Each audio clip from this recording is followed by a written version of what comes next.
पानी पानी हाईवे। गोपालगंज में गंडक नदी का सितम थमने का नाम नहीं ले रहा। बाढ़ के चलते अब भी सैकड़ों घर, आंगन, गलियों और सड़कों का नामो निशान नहीं बचा है। ये गोपालगंज छपरा स्टेट हाईवे का नजारा है।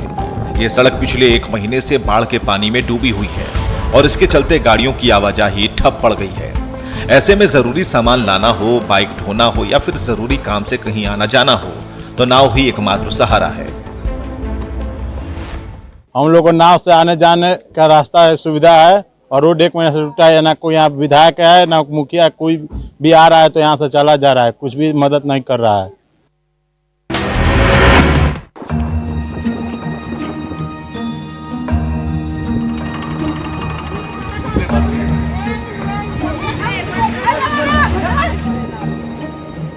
बाढ़ में बेजुबानों की चिंता। खगड़िया में बाढ़ के चलते 1.5 लाख से ज्यादा ग्रामीण बेघर हो चुके हैं। अलौली के इस तटबंध पर बड़ी संख्या में बाढ़ पीड़ितों ने शरण ले रखी है, जहां अपनों के साथ बेजुबान मवेशियों का पेट भरने के लिए कड़ी मशक्कत करनी पड़ रही है। हरा चारा की तलाश में इन महिलाओं को कोसों दूर जाना पड़ता है। जब घास का गट्ठर जमा हो जाता है तो खाली गाड़ी का इंतजार करना पड़ता है। गाड़ी मिली तो ठीक है, वरना सिर पर घास लेकर पैदल ही निकल पड़ते हैं ठिकाने की तरफ। उतना दूरी से 3-4 किलोमीटर दूर से आते हैं। एक खगड़िया को पीछे से घास ले जाते हैं, नहीं ले जाते हैं तो माल जाल भूखल रहता है। भूसा उसा है नहीं, सब दहा गया है। पानी घरे घर में है सर।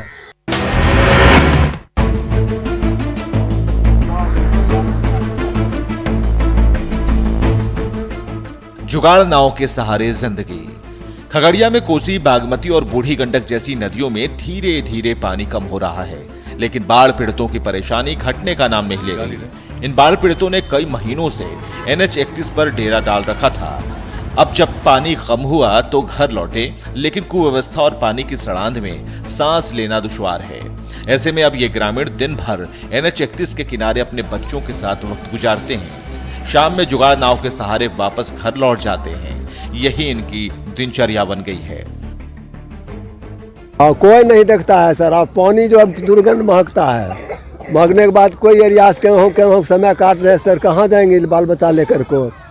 वही नाव बना है चदरा को, उसी से आर पार होते हैं।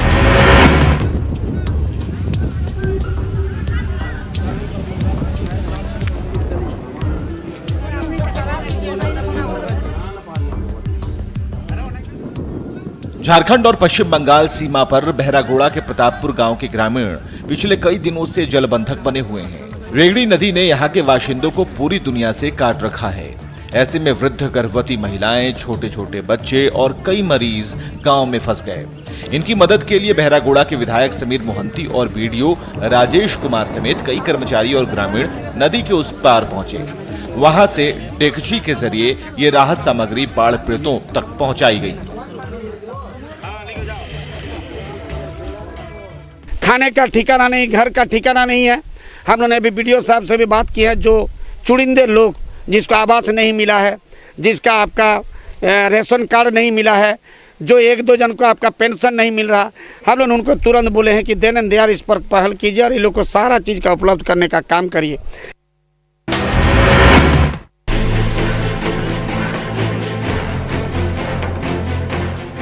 खतरे में लाइफलाइन। झारखंड ओडिशा सीमा पर पूर्वी सिंहभूम के गुड़ाबांधा में बना ये पुल मूसलाधार बारिश के दौरान ध्वस्त होने के कगार पर पहुंच गया है।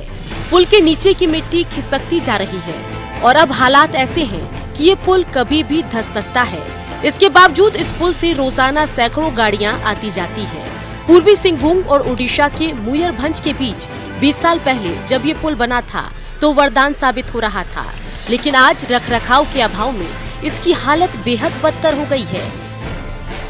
ग्रामीण लोग डेली अपना रोजी रोजगार के लिए बाजार जाते हैं, सब्जी लेके जाते हैं। कहीं किसी को मेडिकल की आवश्यकता पड़ती है तो उनको हॉस्पिटल जाने के लिए भी यही सड़क है, एकमात्र सड़क है। अगर ये पुलिया अभी टूट जाता है किसी भी कारणवश तो यहाँ बहुत सारे परेशानियाँ झेलना पड़ेगा यहाँ के जनता को।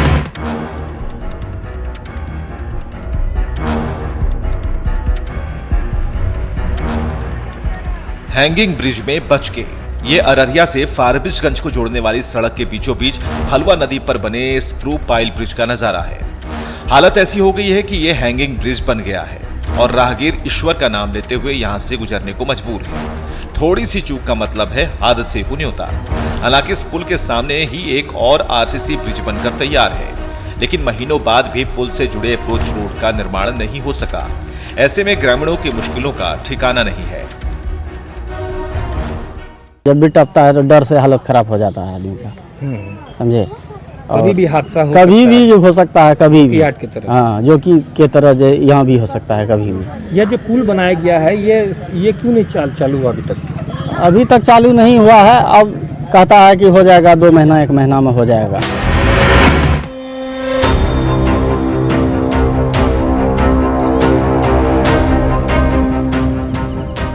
खजूरी डैम की बदहाली। गढ़वा के हजारों एकड़ खेतों तक पानी पहुंचाने के लिए साल 1987 में इस खजूरी डैम की नींव पड़ी थी। अब तक 33 साल गुजर चुके हैं। करोड़ रुपए खर्च करने के बावजूद अब तक न तो डैम का निर्माण कार्य पूरा हुआ है और न इस डैम से खेतों तक एक बूंद पानी पहुंच सका है। एक और इस दौरान कई बार डैम का अलग अलग हिस्सा टूटकर बहता रहा, जबकि दूसरी ओर गढ़वा के हजारों एकड़ खेत पानी के लिए तरस रहे हैं। गढ़वा जिले के उत्तरी क्षेत्र में सिंचाई के लिए बहुत बड़ी महत्वाकांक्षी योजना थी। दुर्भाग्यवश 87 के बाद मुआवजा को लेकर बहुत दिनों तक जो है काम यह लंबित रह गया। वहाँ पर रैयत जो है मुआवजा की मांग कर रही थी।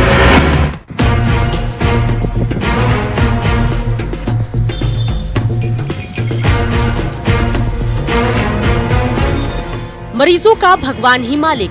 कोरोना काल में गढ़वा के मरीजों की जिंदगी से खिलवाड़ हो रहा है। गढ़वा सदर अस्पताल में समय पर न डॉक्टर मिलते हैं और न दवा।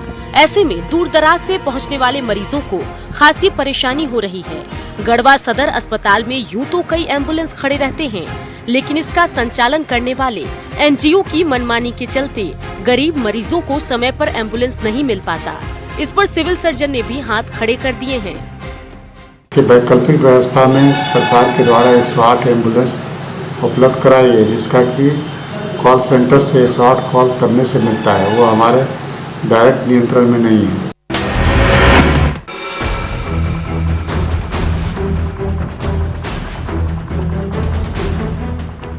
मौत के साए में जिंदगी। ये पूर्वी सिंहभूम के नरसिंहगढ़ में इंदिरा आवास की छत से गिरा मलबा है। 30 साल पहले बने इस घर की हालत इतनी जर्जर हो गई है कि पूरी छत कभी भी गिर सकती है। बारिश में हालात और बिगड़ गए हैं। हर दिन किसी न किसी घर में प्लास्टर का हिस्सा टूट कर गिरता रहता है और यहाँ रहने वाले बाशिंदे घायल होते रहते हैं। लेकिन इनके पास इतने पैसे नहीं है कि वो इन घरों की मरम्मत करा पाएं। ऐसे में ये लोग जान जोखिम में डालकर इन जर्जर घरों में रहने को मजबूर हैं।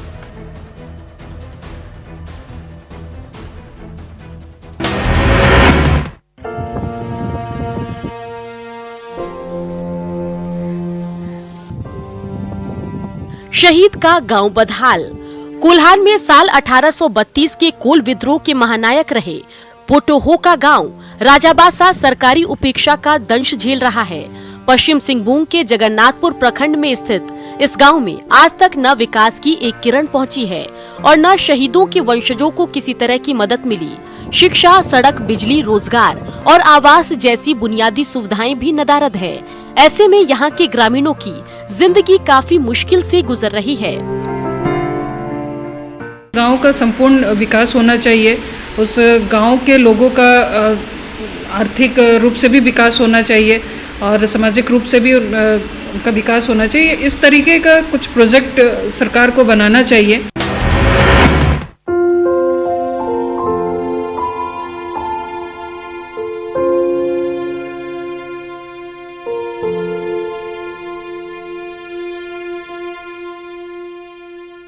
अमन चैन पसंद गांव अंग्रेजों के जुल्मों सितम के गवाह रहे बक्सर के कतकौली गांव की पहचान अमन चैन पसंद गांव के रूप में है। यहाँ के ग्रामीण इतने मेलजोल के साथ रहते हैं कि आजादी के 74 साल बाद भी किसी को पुलिस के पास जाने की जरूरत नहीं पड़ी है। साल 1764 में इसी गांव में अंग्रेजों और मुगल सेना के बीच हुए युद्ध में सैकड़ों लोगों की जान चली गई थी। तब शहीदों की याद में ये बरगद पेड़ लगाया गया था। इससे सबक लेकर यहाँ के बाशिंदों ने आपसी मेलजोल के साथ रहने का फैसला किया और तब से ये अमन चैन कायम है। ये बिल्कुल सही बात है कि जो थाने नहीं लोग जाते हैं, अपने में जो थोड़ा बहुत हुटू होता है या कोई झगड़ा हो जाता है या कोई विवाद होता है तो अपने में सलट लिया जाता है।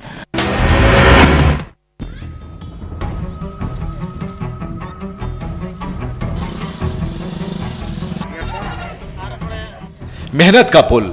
हजारीबाग के पेसरा टोला की तालाब में बना 80 फीट लंबा ये लकड़ी का पुल ग्रामीणों की सामूहिक मेहनत का नतीजा है। बारिश में जब ये तालाब पानी से लबालब हो जाता है तो आसपास के आधा दर्जन गांव पूरी दुनिया से कट जाते थे। परेशान ग्रामीणों ने कई बार यहां पुल बनाने की मांग की थी, लेकिन लंबे समय बाद भी जब इनकी गुहार अनसुनी रही तो स्थानीय ग्रामीणों ने खुद अपने हाथ में कुदाल और फावड़ा पकड़ा और कड़ी मेहनत से यह पुल बना डाला।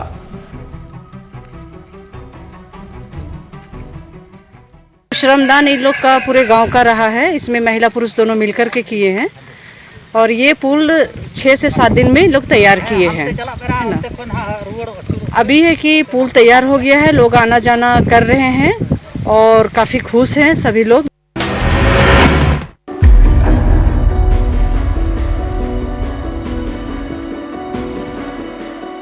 पर्यावरण से खिलवाड़।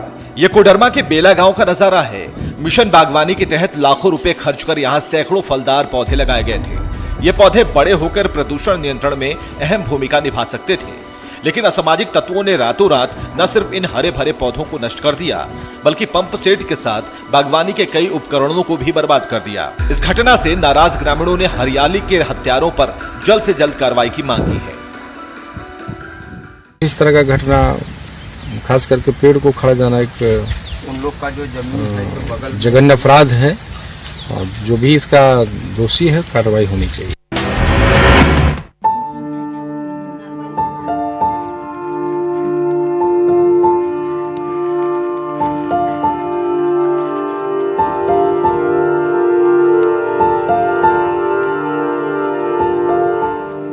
लापता बेटे की तलाश। घाटशिला की ये वृद्धा अपने लापता बेटे शेखर की फोटो लेकर गांव गांव गली गली भटक रही है। उसका जवान बेटा मजदूरी करने शनिवार को घर से निकला था। इसके बाद से कोई पता नहीं है। वो अपने घर का एकमात्र कमाऊ सदस्य था। उसके लापता होने से उसकी वृद्ध मां, पत्नी और इन छोटे छोटे बच्चों का बुरा हाल है। ये सभी सुबह होते ही शेखर की फोटो लेकर निकल पड़ते हैं, गली गली भटकते हैं, लेकिन शाम में बैरंग लौटना पड़ता है। अवस्था बहुत खराब है, बहुत तकलीफ हो रहा है हम लोग को। ये तीन मेरा बच्चा है छोटा छोटा।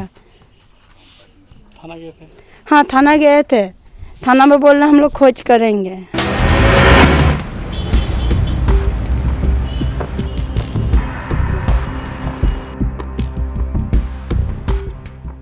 नेपाल टू चक्रधरपुर। नेपाल का राजकुमार अपने घर लौटना चाहता है, अपने माता पिता से मिलना चाहता है, लेकिन पॉकेट खाली है। वहां का रास्ता भी नहीं याद है। राजकुमार लॉकडाउन से पहले नेपाल से चंडीगढ़ और जमशेदपुर होते हुए चाईबासा पहुंच गया था।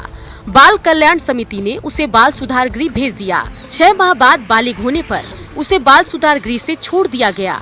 अब वो चक्रधरपुर की गलियों की खाक छान रहा है। कभी किसी गली में दिन गुजरता है तो कभी छत मिल जाती है।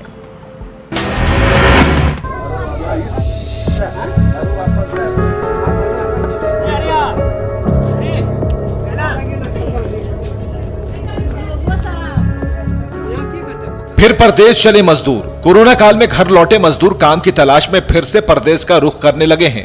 कर्नाटक की निजी कंपनी ने इन मजदूरों को लाने के लिए बेंगलुरु से एक लग्जरी बस मीलों दूर गोड्डा भेजी। इस पर सवार होकर जल्द ही ये मजदूर अपनी मिट्टी से दूर चले जाएंगे। लॉकडाउन के चलते महीनों पहले जब ये मजदूर अपने गांव लौटे थे तो प्रशासन ने उन्हें उनके गांव में ही रोजगार देने का वादा किया था, जो छलावा साबित हो रहा है। ऐसे में पलायन के सिवा इन मजदूरों के सामने दूसरा रास्ता नहीं बचा। मजबूरी, काम धंधा नहीं है, यहाँ पे नहीं दे रहा है तो इसीलिए जा रहा है कमाने के लिए बाहर। जहाँ से आया फिर आया था लॉकडाउन में, फिर जा रहा है वहीं पे। कोरोना चिंता नहीं है आप लोग को कि कोरोना है? कोरोना का चिंता पहले मर जाएगा।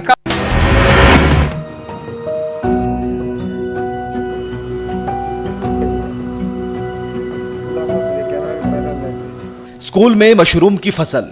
जमुई के इस स्कूल में कमरों में कुछ ही दिन पहले तक छोटे छोटे बच्चे ककहरा का पाठ किया करते थे, लेकिन कोरोना काल में जब पढ़ाई लिखाई बंद हो गई तो स्कूल के ये कमरे मशरूम पालन का केंद्र बन गए।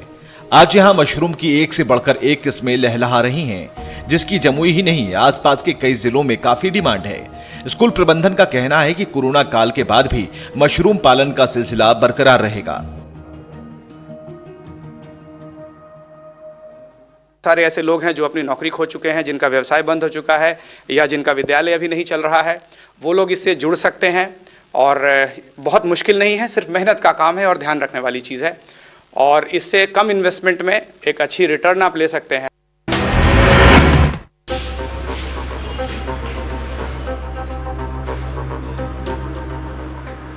स्कूल है या ट्रेन, गौर से देखिए, ये ट्रेन नहीं बल्कि पूर्णिया के विक्रमपुर उच्च माध्यमिक स्कूल का आकर्षक नजारा है।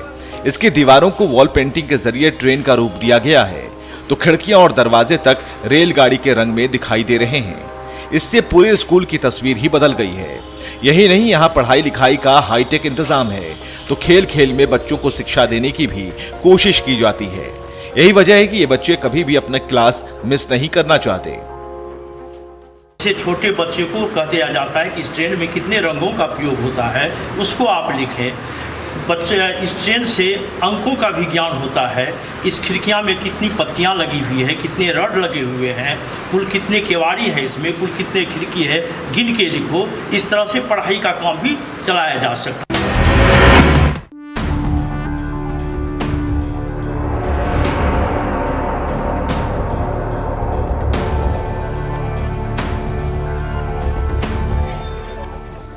सब्जी बेच रहा इंटरनेशनल क्रिकेटर।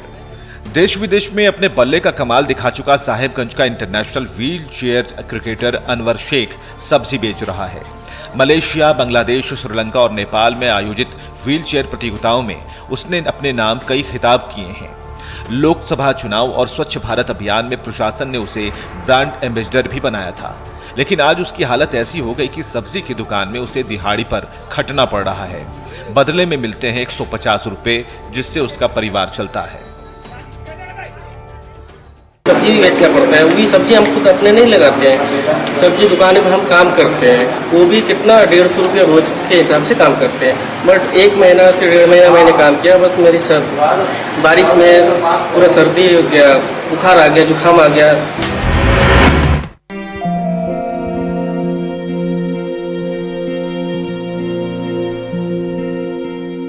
कोयले के ढेर पर हरियाली, ये धनबाद के गोकुल पार्क का मनमोहक नजारा है। इसकी खूबसूरती, चारों ओर छाई हरियाली देखकर किसी को यकीन ही नहीं होगा कि ये पार्क कोयले के ढेर पर बना है। बीसीसीएल ने साल 2014 में झरिया के लोधना में कोयले के ढेर के ऊपर इस पार्क का निर्माण शुरू किया था। समय के साथ आज न सिर्फ इस पार्क की खूबसूरती बढ़ गई है, बल्कि ये आसपास के लोगों के लिए वरदान साबित हो रहा है। साथ ही प्रदूषण कंट्रोल में भी ये अहम भूमिका निभा रहा है। काज चलता था, तो फिर यहाँ हम लोग ओबी गिराकर उसको लेबल करके हम लोग पेड़ पौधा लगाना स्टार्ट किए हैं। उसके बाद यहाँ मंदिर बना है, माँ का मंदिर है।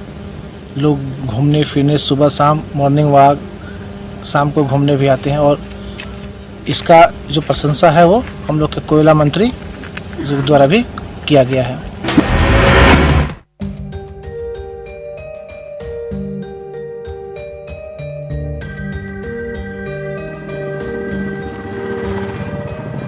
खंडौली में पसरी वीरानी। कोरोना काल में गिरिडीह के प्रसिद्ध पर्यटन स्थल खंडौली में वीरानी छाई हुई है। हर तरफ सन्नाटा पसरा हुआ है, तमाम दुकानें बंद हो गई है। इस पर आश्रित हजारों दुकानदारों की रोजी रोटी पर आफत आ गई है। खंडौली में पहाड़, झील और पार्क का अद्भुत संगम है। कोरोना से पहले तक यहाँ सालों भर पर्यटकों का तांता लगा रहता था। झारखंड ही नहीं, बिहार और पश्चिम बंगाल के सैलानियों का जमावड़ा लगा रहता था, लेकिन आज हर तरफ उदासी ही उदासी है।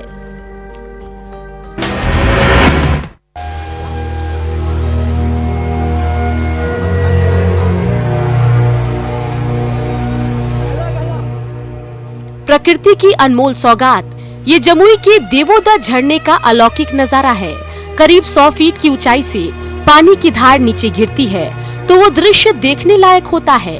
प्रकृति की गोद के बीच इस झरने का लुत्फ उठाने के लिए दूर दराज से सैलानियों का सालों भर तांता लगा रहता है, लेकिन सरकारी उपेक्षा के चलते हरियाली से घिरे इस इलाके में अब तक न तो विकास की किरणें पहुंच सकी है और न ही पर्यटक क्षेत्र के रूप में इस इलाके की पहचान ही बन सकी है। जम्मू जिले में पहला ये केंद्र, सालों भर यहाँ पानी गिरता है, जिसे हम लोग झरना के रूप में यहाँ पर सारे लोग नहा रहे हैं, आते हैं, अनेकों हजारों लोग यहाँ नित्यदिन आते हैं, लेकिन मुश्किल डगर है, सुरक्षा का भी थोड़ा सा परेशानी है। हम तो सरकार से मांग करेंगे।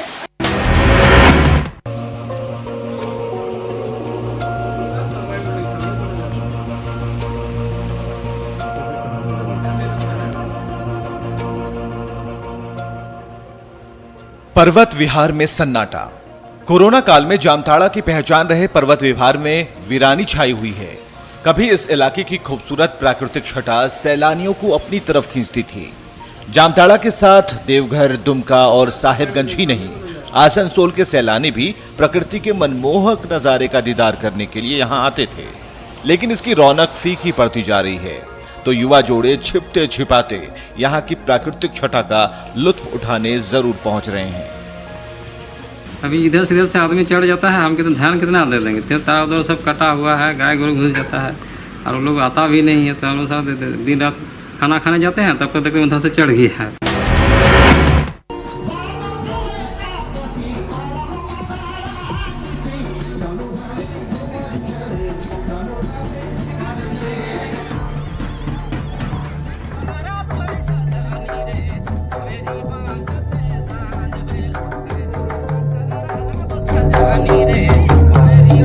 सिमडेगा में ये कहावत है, जो नाची वो बाची, लेकिन कोरोना काल में ये कहावत उलट गया है। अब सच्चाई ये है कि जो बचेगा वही नाचेगा। मशहूर लोक कलाकार और पद्मश्री मुकुंद नायक के गांव बोकबा में मांदर की थाप पर नागपुरी संस्कृति को कोरोना से बचाने की पहल की जा रही है।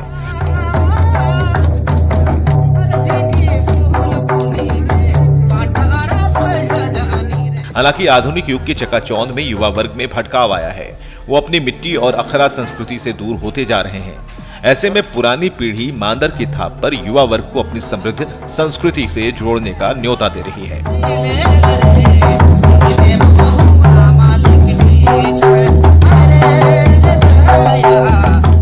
लेकिन शायद सरकार या जो भी इसके संरक्षण में काम कर रहे हैं, उनके द्वारा यदि पर्याप्त प्रशिक्षण और जानकारी दी जाए तो हमारी युवा पीढ़ी भटकेंगे नहीं, पुनः हमारी अपनी पहचान संस्कृति को निश्चित रूप से अपनाएंगे, इसमें कोई दो राय नहीं है।